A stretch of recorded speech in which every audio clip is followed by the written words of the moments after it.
and down the lineup, it seems like. We do. I mean, that's been pretty much offensively our strength for the last year plus is the fact that we can hit some home runs and we can hit them throughout the lineup. When Fagley's doing what he's doing right now and Laureano hitting the 8-hole, you have two guys, you know, the last few games in the 8 and 9 spots that have been really significant. So, you know, that comes into play when you're down in games and you don't have to rely on one part of the lineup to carry the load, that, you know, we can spread it around a little bit, you know, ends up being the strength of our team.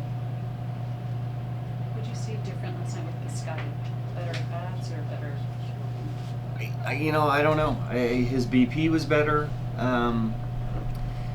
You know, when I let him know that he was going to move down the lineup a little bit, he kind of laughed and said, I figured that was coming at some point. But, you know, he's hitting different spots of the lineup before, too. And last year, to put the numbers up that he did in the 6th spot, where he's pretty comfortable, you know, just adds such length to our lineup. So, you know, with no Ole at this point, you know, you could see him back in the 3-hole at some point. But, you know, I maybe just a little change of scenery.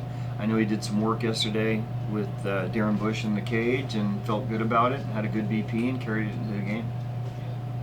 You mentioned Olsen. Is there anything new with it? No, he's you know, he's doing everything but swing with 2 hands at this point. You know, doing strengthening stuff with the hand, taking ground balls, doing all his conditioning, one-handed, you know, stuff in the cage. So, you know, I'll let you know when he gets both hands on the bat, because I know we'd all like to see him back sooner than later. But you know, Morales has done a nice job for us, and I don't really think we've really seen him hit his stride yet as well.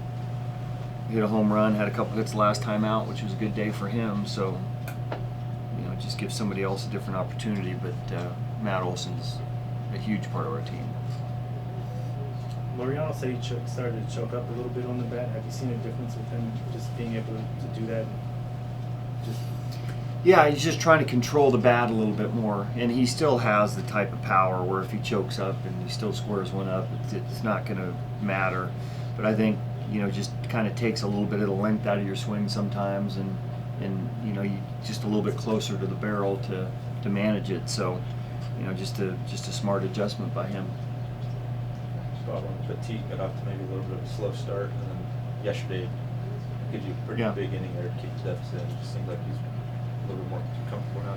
Yeah, I don't really think he got off to a slow start. We just weren't using him in the type of roles that we were earlier, and wasn't pitching as often, which he's a guy that likes to pitch a lot. You know, and JB kind of moved up, and now you know, there were times where if you look at our bullpen complement, there are not a lot of guys that can give you length. So if JB was pitching a little bit earlier, I needed to save Yusmeiro for potentially, you know, if we went extra innings or we needed some length. So I think it was just, now it's just more about getting regular reps. We always feel good about him when he's in the game. Have you guys kind of figured out, I guess, what you're going to do with the 7th and 8th inning? Is it Blue or Soraya, or is it, you know, are you interchanging those two? Yeah, I think it depends on, you know, where we see the lineup and who we have look at the better matchups, and or Lou is probably going to be that guy that comes in the game with guys on, where I'm going to try to give Soria a clean inning. So they're interchangeable between the 7th and 8th. With Chapman's at bat last night that drove in the 2 runs, I know you've spoken highly about him in the past, but it seemed like Chavez was staying away, and just to have that presence to stay with that. What does that say about his continued just understanding of the situation, maybe what the pitcher's trying to do? Right. You've hit it right on the head. It's exactly what it was. He knew he was going to throw him cutters away. He was trying to stay off the really tough ones, and then got to 2 strikes where he wasn't even thinking about pulling the ball at that point in time. And to me, that's probably the biggest hit of the game. I mean, that really gets us back into it and gets us feeling like, okay, here we come again. So that was a huge at bat. He gets down in the count right away, but had a pretty good idea of how he was going to be pitched and didn't try to do too much. Shot a ball to right field, and you know, now we're back in it. What do you have in the Masters tomorrow? I think that Tiger guy might have a chance. The way he's playing right now, he's been known to do pretty well there. It's like his playground. Yeah.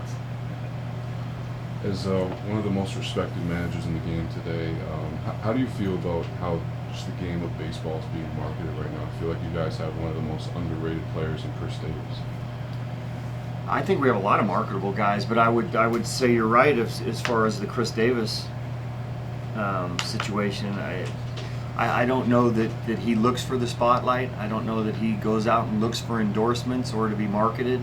You know, he's just the type of guy that just wants to be here for his teammates, go out and perform, and semi stay out of the spotlight. So maybe that's part of the reason. I think he could probably do whatever he wanted to do as far as being marketed in that situation. But we have Chapman, we got young players in Olsen, Laureano. A lot of these guys that are pretty marketable guys. Maybe the fact that we're on the West Coast might hurt us a little bit, but we feel like we have some high-profile guys, and if we continue to have successful seasons, you may see a little bit more of these guys out there.